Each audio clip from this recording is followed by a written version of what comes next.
அதிமுக வந்து நிறைய பேர் சேர்ந்து இருக்காங்க. இன்னைக்கு ராதவர்கள் பேசும்போது அதிமுக எங்களுடைய தாய் இயக்கம் அப்படின்றாரு. அது சரியான பொதுதானா, சரியான வாதம் தானே அது?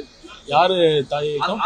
அதிமுக வந்து தாவேக்காக்கு தாய் இயக்கம் அப்படின்னு இல்ல. என்னன்னா அதிமுக மட்டும் இல்ல, பல்வேறு கட்சிகள்ல இருந்து இப்ப நம்ம தமிழக வெற்றி கழகத்தின் பக்கம் மக்கள் வந்துட்டு தான் இருக்காங்க. முன்னாள் அமைச்சர்கள், முன்னாள் சட்டமன்ற உறுப்பினர்கள், முன்னாள் நாடாளுமன்ற உறுப்பினர்கள் மற்றும் கழக நிர்வாகிகள் அனைவரும் தமிழக வெற்றி கழகத்தை நோக்கி வந்து கொண்டுதான் இருக்கிறார்கள். நாங்கள் ஒரு அரவணைக்கிறோம். பார்த்தீங்கன்னா அதிமுகவை பொறுத்தவரை ஏன் வராங்கன்னு உங்களுக்கே தெரியும். இந்த தேர்தலில் 108 தொகுதிகளில் டெபாசிட் இழந்திருக்காங்க.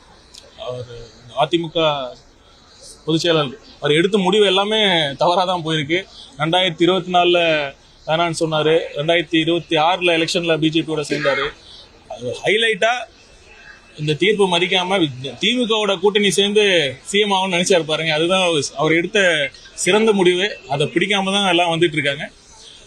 கூடிய விரைவில் அதிமுக எந்த நிலைமை இருக்குன்னு மக்கள் பார்க்க தான் போறாங்க. திமுகவுக்கும் தாவேக்காவுக்கும் போட்டி அப்படின்னு சொல்லிட்டு அதிமுக மட்டுமே புரிய வச்சு காலி பண்றதா தெரியும். இல்ல, களத்துல என்ன யதார்த்தமோ, களத்துல என்ன மக்கள் சூழல்ல மக்கள் மத்தியில என்ன நிலவரமோ அதை தான் பேசுறோம்.